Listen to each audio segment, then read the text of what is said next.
In this video, I'm going to show you how you can make your subscriptions public on YouTube on mobile. So if you're on the mobile device and you want to make them public, you might be struggling on how to do this. You might be looking in all of the settings, but you can't actually do this inside of the YouTube app. So first, close out of the app. Then open up any web browser. I've just got Chrome open here, and you want to go to YouTube on the web browser.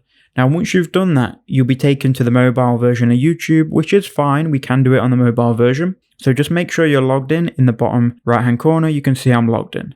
Now you want to click on your channel icon once you've logged in, and then you can go to settings in the top right-hand corner. Once you've done that, you'll then see all of your settings. What you need to do here is go to history and privacy, and then you'll see keep all of my subscriptions private. If you uncheck this, your subscriptions will now be public and channels will be able to see that you subscribe to them, and people might be able to see on your channel all of your subscriptions. So I hope that helped you out.